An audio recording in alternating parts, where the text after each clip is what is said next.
आजकल का जीवन दिनचर्या बहुत ही अलग हो चुका है। हमें शांति और सुकून की तलाश लगी रहती है। ये बात हम भली भांति जानते हैं कि सुख और शांति दुनिया में नहीं है, बल्कि हमारे अंदर ही है, परंतु हम मानने को तैयार नहीं होते। तो इसके लिए हमें चाहिए कि क्रोध को नियंत्रण में रखकर कार्य करें। क्रोध से शांति और बुद्धि दोनों अनियंत्रित हो जाते हैं, जिससे हम अपने मार्ग से भटक तो जाते ही हैं, परंतु हम उन रास्तों को भी नहीं देख पाते जो हमारे लिए सच में ज़रूरत है। तो इसके लिए शांति के सूत्र हैं, जिनमें हम अपने रोज़मर्रा के जीवन में धैर्य रखने का अभ्यास करें। क्रोध को हम दो तरह से समझ सकते हैं, एक सकारात्मक और एक नकारात्मक। क्रोध ये करुणा या दायित्व के भाव से प्रेरित हो सकता है। ये किसी अच्छे काम के लिए उत्प्रेरक बन सकता है, लेकिन आमतौर पर क्रोध से सिर्फ दुर्भावना और घृणा ही पैदा होती है। हम क्रोध और घृणा को सिर्फ दबा देने से समाप्त नहीं कर सकते।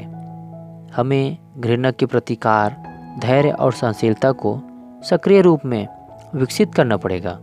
जब आप धैर्य और सहनशीलता का अभ्यास करते हैं तो असल में आप क्रोध के विरुद्ध लड़ रहे होते हैं। ऐसा कहा जाता है कि शंख के अंदर कोई बीमारी है तो आप उसे फूंक मारकर साफ कर सकते हैं। इसी तरह से यहाँ भी ऐसा ही परिस्थिति की कल्पना की जा सकती है, जिसमें कुछ भावनाओं या क्रोध आदि को बंद करने के कारण उन्हें बाहर निकालना और अभिव्यक्त कर देना बेहतर है। इस पर काबू करने की शुरुआती दौर में नकारात्मक भाव ज़्यादा आएंगे, लेकिन इसके अनेक स्तर हो सकते हैं। यदि क्रोध की तीव्रता ज़्यादा नहीं है तो आप उसका सामना करके उसे लड़ने की कोशिश कर सकते हैं। यदि भाव अत्यंत तीव्र है तो उसी क्षण उसे चुनौती देना या सामना करना कठिन होता है। ऐसी स्थिति में उसे भूल जाना सबसे अच्छा तरीका है।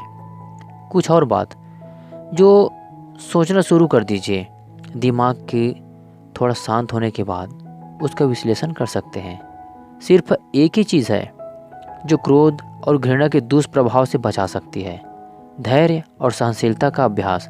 इससे हमारे आने वाले जो हमारे नए रास्ते हैं वो हमें स्पष्ट रूप से नज़र आएंगे, ताकि हम अपने लक्ष्य के प्रति धुंधला अभ्यास ना कर सकें, धुंधला अनुभव ना कर सकें।